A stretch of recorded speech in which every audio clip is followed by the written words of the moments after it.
Hey, this is Adam Myerson for CycleSmart. We are at the 29th annual Verge Northampton International Cyclocross. Been putting this event on since I was 19 years old. We've been here at Look Park since 2003. We're going to take you around for course inspection, preview of the course. We've made some changes from previous years, cut out a lot of the, let's call it tedious pedaling, and condense the course a little bit so we can keep more riders on the lead lap. Let people finish on the leader's lead lap, and also have a lot more fun with a lot more turning in a short lap. So let's take a look.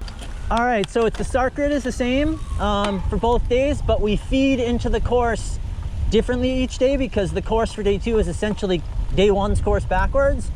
So for day 1, we feed into the course on the right. Day 2, we feed into the course on the left.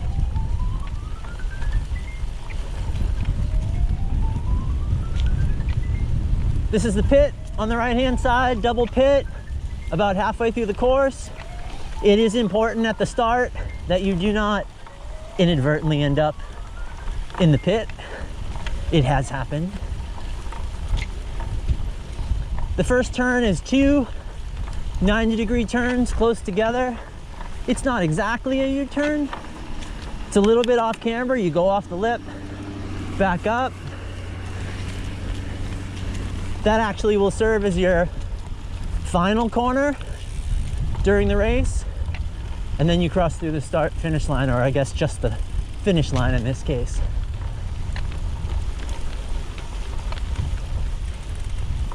You only go halfway down the field now. We used to go all the way down the field.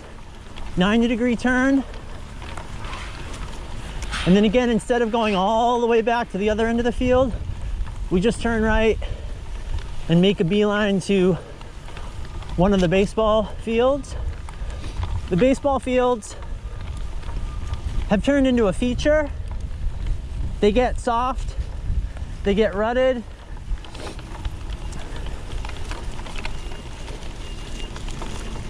You can pedal, but the faster you go, the more likely you are to slide out. We've had a windy day today for course setup. So you can see some of the tape is down that we're gonna put off until the morning.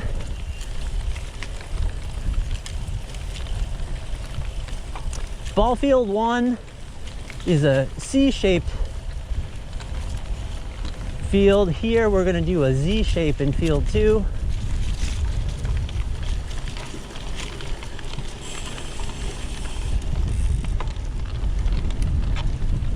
And then from that field, a straight shot onto the pavement.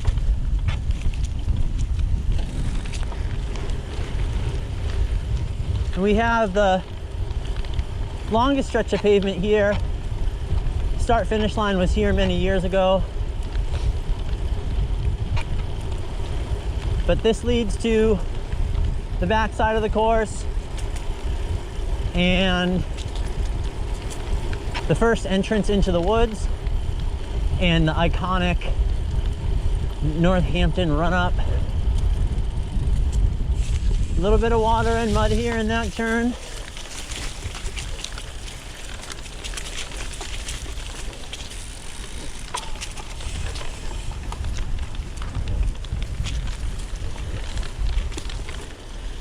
A few dips and turns here,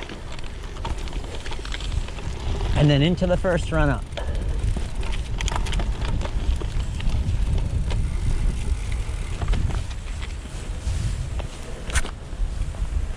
Kind of a legendary run-up. Lots of great pictures from this spot. Very wide. You try to minimize the traffic that will happen there.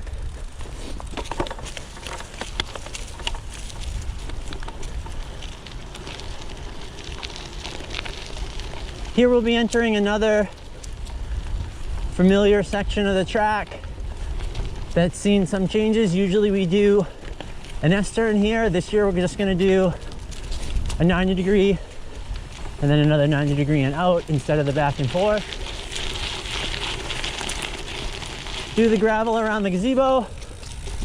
Here there's a pro line and an amateur line. Merv is taking the pro line.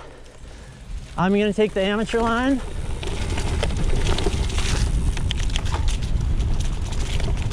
The main difference is the Pro line stays higher on the hill and drops in more steeply, and the amateur line is a more gradual, angled, straight shot down.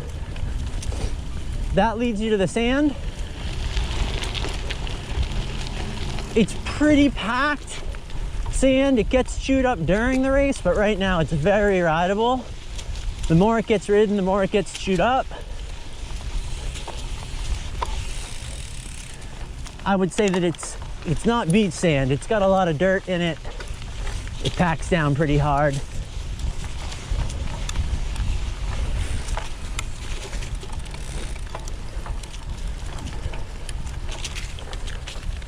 This leads us to the second passage of the pit.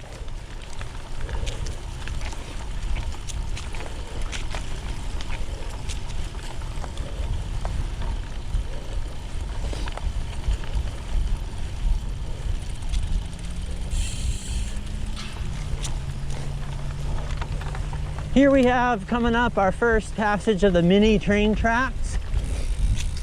They're covered with wooden ramps and carpet.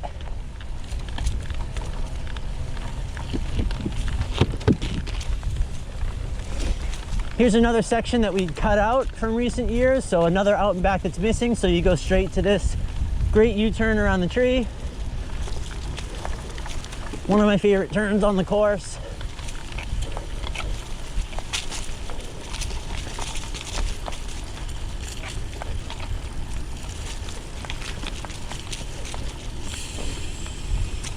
This leads to the second passage between the upper and lower levels.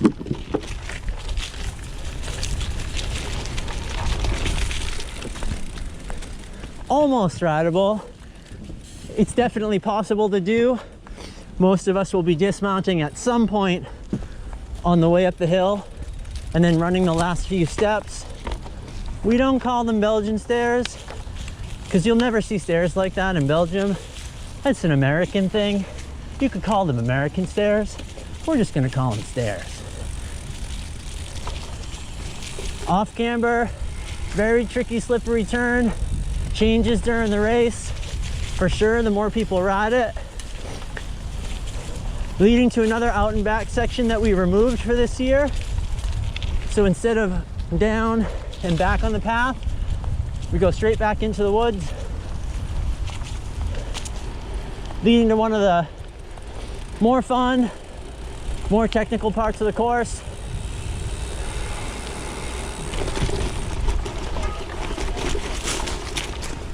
Hey there. There's a high line and a low line here, so depending on how you set it up.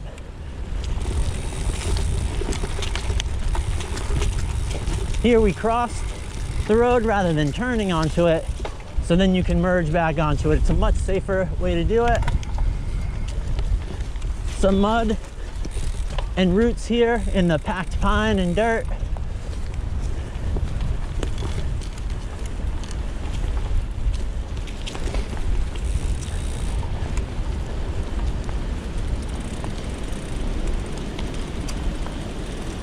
Leads us to our second drop in from the upper to the lower level, straight over the train tracks.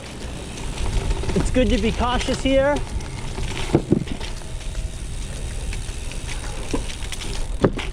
The tracks are safe in the sense that you don't have to deal with the tracks, but they can be tricky in the sense that if you've got too much speed and you're not prepared for them, you can send it unintentionally. This takes you back to the Expo area.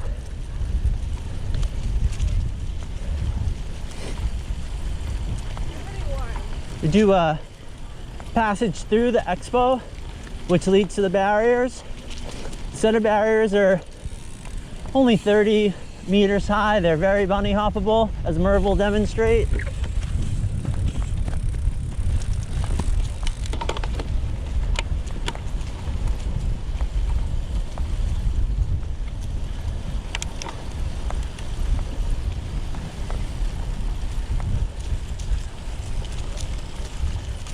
The turns here lead you back to the central part of the course where many of the spectators will be.